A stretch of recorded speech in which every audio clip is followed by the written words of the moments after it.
Esse é o Ancapsu e nós vamos falar agora sobre o depoimento do Bolsonaro, que acabou de se encerrar lá na primeira turma do STF. Um depoimento muito bom, gostei, ele esclareceu bastante, estava muito firme, fez brincadeira pra caramba. Cara, foi engraçadíssimo a coisa, bicho, muito engraçado mesmo.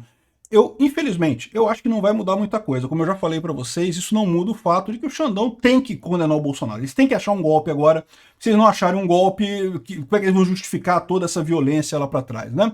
Mas o fato é que esclareceu muito bem os pontos. Se alguém tinha alguma dúvida, eu tenho certeza que a imprensa vai dar um jeito de pescar alguma coisa. Ah, Bolsonaro confirmou que fez isso, não sei o que lá. Mas, na verdade, o depoimento dele foi muito claro, no sentido de que, em momento algum, se discutiu sair das 4 linhas da Constituição, como ele fala, né? Vamos falar sobre isso aqui. Essa notícia foi sugerida por Chapa Bolso Xandão 2026, Helena Eu Te Amo e várias outras pessoas. Obrigado aí ao pessoal que sugeriu notícias lá no nosso site, no visãolibertaria.com, e obrigado a você que está assistindo o nosso vídeo. Se você gosta do nosso conteúdo, por favor, deixa o seu like, se inscreva aqui no canal, né? Pois bem, a gente acompanhou agora numa live aqui no Ancapsu, né? Eu acompanhei todo o depoimento com o pessoal aqui, a gente fazendo alguns comentários. Não dá para comentar muita coisa, porque, né, o tempo todo o pessoal falando, tem que prestar atenção também no que ele está falando, mas eu entendo que a maior parte do pessoal não vai ter aí 2 horas para acompanhar a live do cara, então eu vou fazer aqui para vocês um resumo do que foi falado, né? Então começou com o Xandão fazendo as perguntas para o Bolsonaro. Isso é normal, tá? O ministro relator é que faz, é quem conduz o depoimento do acusado, né? O testemunho do réu. E daí fez uma série de perguntas sobre aquelas reuniões. Ah, porque você acusou eu de estar ganhando 30 milhões, fulano de estar ganhando 20 milhões e não sei o que lá. E o Bolsonaro falou, olha só, que ali é uma coisa que a gente falou internamente, tanto que eu falei que não ia falar isso abertamente porque eu não tenho prova de nada, só tenho suspeita. Falei isso no calor da emoção mesmo, por briga com vocês e coisa e tal, mas não tem nada disso aí, não tenho prova de nada disso daí, né?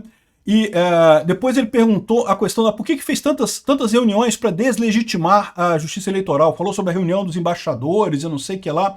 E aí o Bolsonaro colocou que, olha só, eu não queria deslegitimar nada, eu sempre tive a crítica querendo o voto impresso. E isso é o que eu falo para vocês. Eu, particularmente, não vi nada, não tenho nada contra a urna, acho que está perfeito, acho que voto impresso, ao contrário do que as pessoas imaginam, não aumenta a segurança da urna eletrônica, porque escuta o que eu estou falando, do jeito que a coisa está indo, eu não duvido nada que em algum momento tenha voto impresso aqui no Brasil. Na primeira eleição que tiver voto impresso, vai ter gente reclamando, ah, mas eu digitei 17 na urna e apareceu 14 lá no voto impresso, imprimiu errado, teve fraude. Voto impresso não resolve fraude, não resolve nada, não adianta. Ah, mas a auditoria não resolve, não tem como resolver isso, né?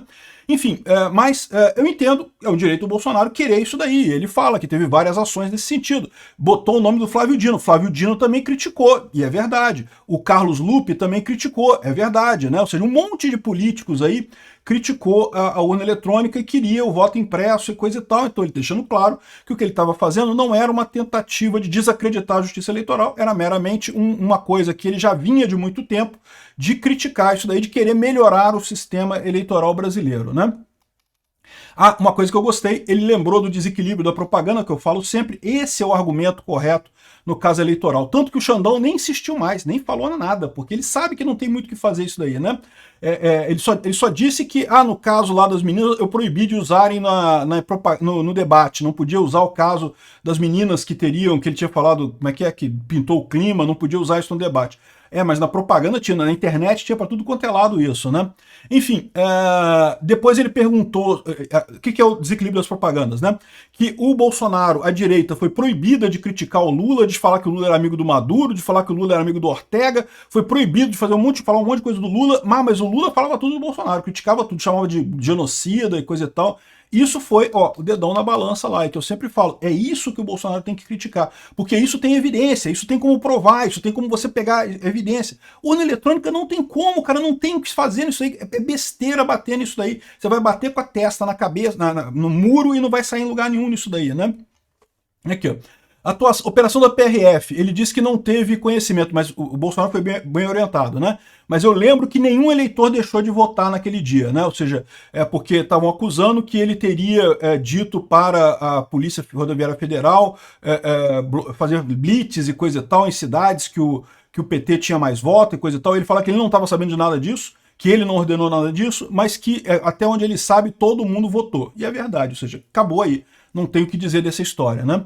Comissão de investigação da urna. Perguntaram se ele, a comissão do Exército que investigou a urna eletrônica, perguntaram se ele interferiu, se ele pediu para alterar a coisa, e ele disse que não mudou em nada, e mas que fez questão sim de deixar claro que poderia haver problemas no futuro, porque o relatório está dizendo que não teve fraude agora, mas que poderia ter no futuro. De novo, querendo dizer que a preocupação dele é que o sistema seja melhor, independente dessa eleição ou não, o sistema teria que ser melhor, né? E falou sobre a reunião do dia 7 de dezembro, desculpa, que foi aquela reunião, coisa e tal, que teria havido, segundo o Mauro Cid, com o Felipe Martins. Ele disse que o Felipe Martins não tinha nada a ver com isso, não teve minuta do golpe nenhuma, que projetaram alguma coisa lá no telão. Ele falou, não, isso aqui não tem nada a ver, isso aqui, não sei lá o quê, mas nunca se cogitou nada, absolutamente, né?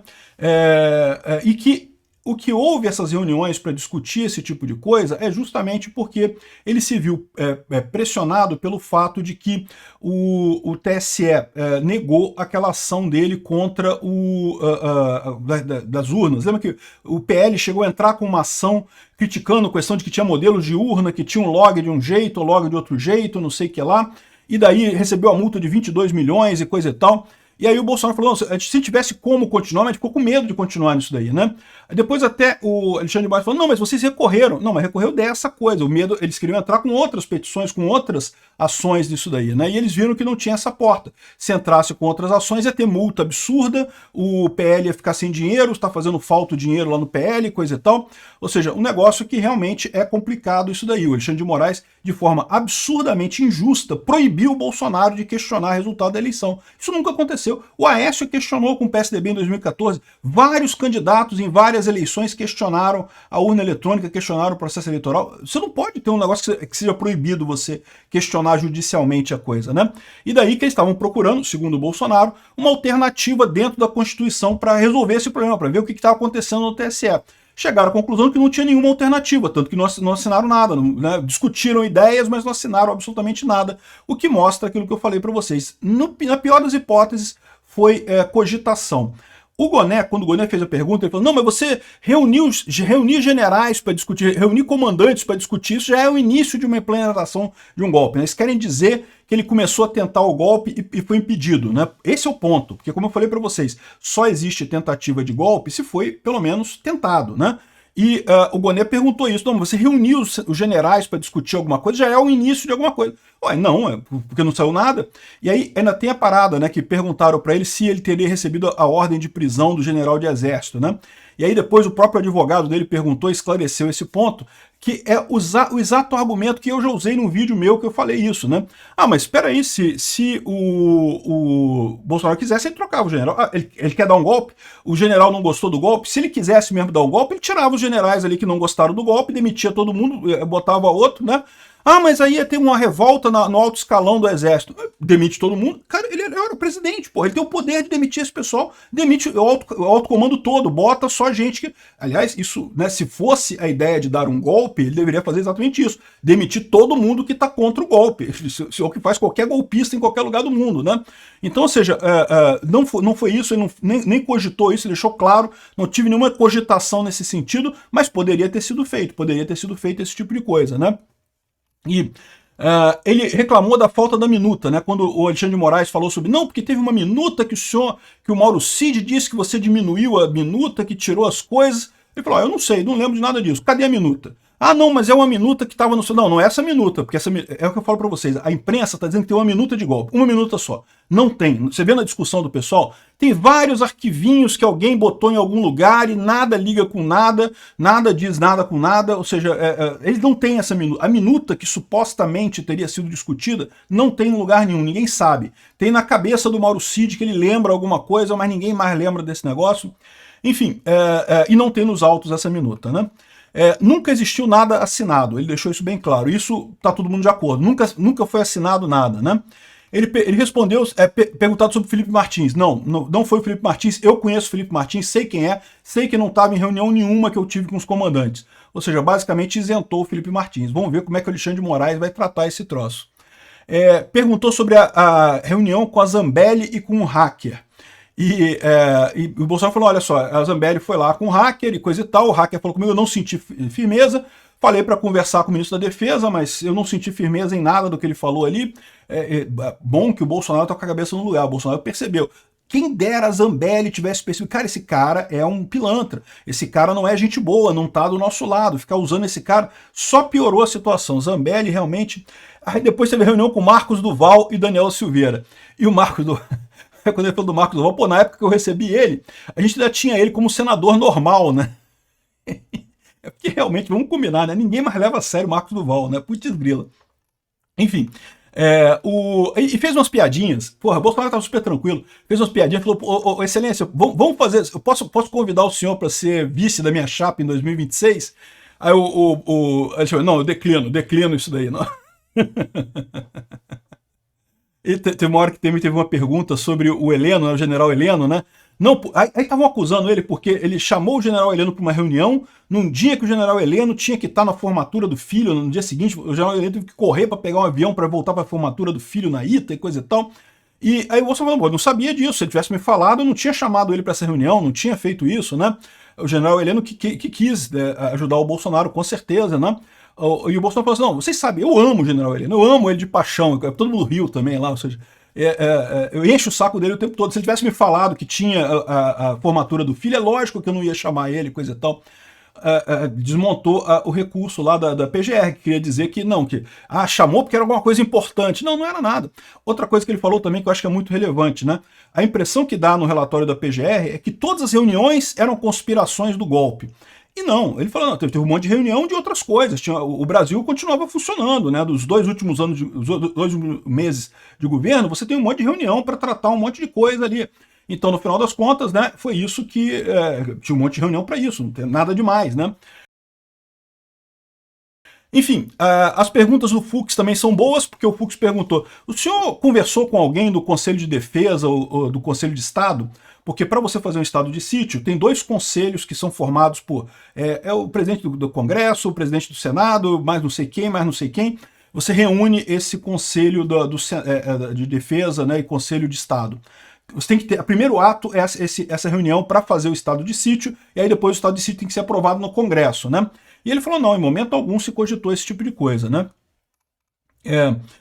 O Goné, como procurador, tentou botar um monte de armadilha para o Bolsonaro, né? Mas o Bolsonaro não caiu em nenhuma. A primeira coisa, ele disse assim, não, o seu aumento à crítica da urna eletrônica começou quando começou a cair a sua intenção de voto. Uma coisa está ligada à outra, o Bolsonaro falou, não, eu sempre critiquei a urna eletrônica, e nesse ponto é verdade, ele sempre criticou a urna eletrônica. Não é uma lambança que ele fez só no final do governo, ele sempre criticou mesmo, né?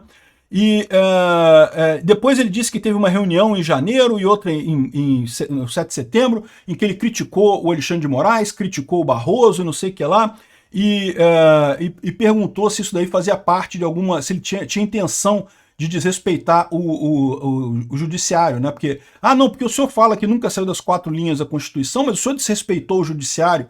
Ele falou, não, eu falei palavras mais duras e coisa e tal, eu tenho uma briga pessoal com o Barroso, tanto que o Barroso também falou que derrotamos o bolsonarismo depois, lembrou disso, o que é muito bacana, né? Realmente tem esse negócio, mas eu tenho uma rixa pessoal com o Barroso, mas não tem problema nenhum, não. Eu falei aquilo ali para extravasar mesmo, não teve nenhuma intenção de efetivamente fazer isso daí, né?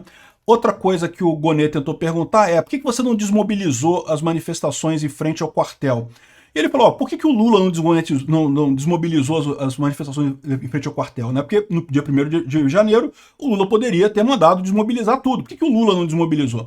Provavelmente pelo mesmo problema que eu não desmobilizei, porque temia que tirando o pessoal dali, eles iam causar confusão em algum outro lugar. Deixa o pessoal desanimar sozinho, cansar e ir embora todo mundo, que é a melhor política. Já estavam indo embora todo mundo no final das contas, já estava acabando. O acampamento em Brasília chegou a ter 20 mil pessoas, né? Ele falou lá, realmente era muito maior do que o que estava lá no dia 8 de janeiro. O Lula também não quis fazer a mesma coisa. Aliás, ele fez 2 coisas que importantes, né? Primeira coisa, perguntou por que não acabou isso daí, né? E deu outra dica, que ele falou assim, não, porque você sabe, né? Eu sei como é que você chega ali no Palácio Planalto, que tem sempre um batalhão de policiais, militares ali embaixo, de gente do Exército, né? É muito difícil entrar no Palácio do Planalto, né? Não é uma coisa estranha isso? A facilidade com que o pessoal entrou no Palácio do Planalto lá no dia 8 de janeiro, né? Ou seja, dando aquela beliscada de que... Ele não acusou ninguém de nada, não pode fazer isso, mas dando aquela beliscada de que, pô, né? O 8 de janeiro tá muito estranha essa história, né? Tem um papo estranho nisso daí, né? Enfim... ele falou, bom, deixa o povo desabafar que não vai acontecer nada. E de novo, aí ele falou assim, eu desmobilizei os caminhoneiros eu falei para eles pararem as interrupções nas estradas, porque isso podia afetar a economia do país, isso podia jogar o Brasil no buraco. Então isso eu pedi para desmobilizar os caminhoneiros. O pessoal na frente do quartel, desde que fosse manifestação pacífica, não estava atrapalhando ninguém. Deixa o pessoal ali que eles vão cansar, vão embora e acabou. É mais seguro isso do que você tentar na marra tirar o pessoal de lá, e pode causar confusão, pode dar problema, né? Enfim, de novo, perguntou por que o Lula não desmobilizou, né? O Lula teve do dia 1º até o dia 7 para desmobilizar. Por que não desmobilizou do dia 1º até o dia 7, né? Ele perguntou também sobre o caso de uma ligação para um brigadeiro da reserva, que um brigadeiro mandou uma pergunta, alguma coisa para a mensagem do celular dele, falando sobre golpe de Estado e hehehe.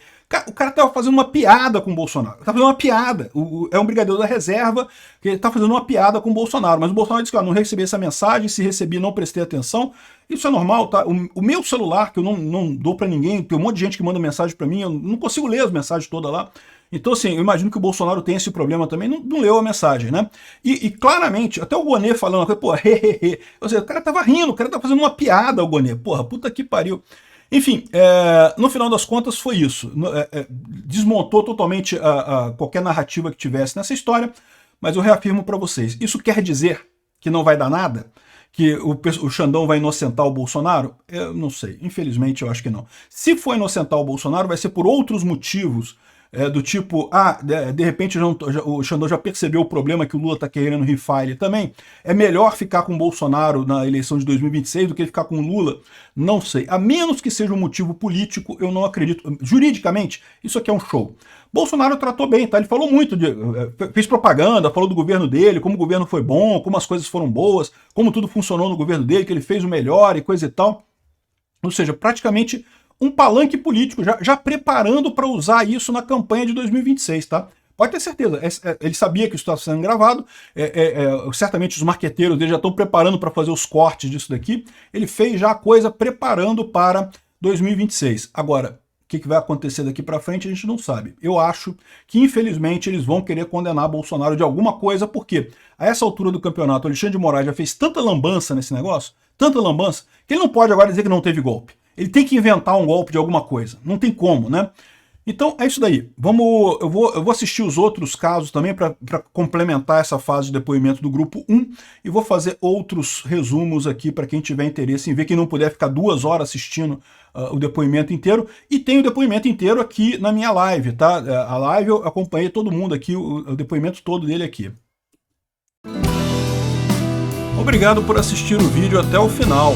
Além de curtir, compartilhar e se inscrever no canal, considere se tornar patrocinador com valores a partir de R$ 1,99. Clique no botão Seja Membro abaixo para saber as condições e vantagens de patrocinar o canal.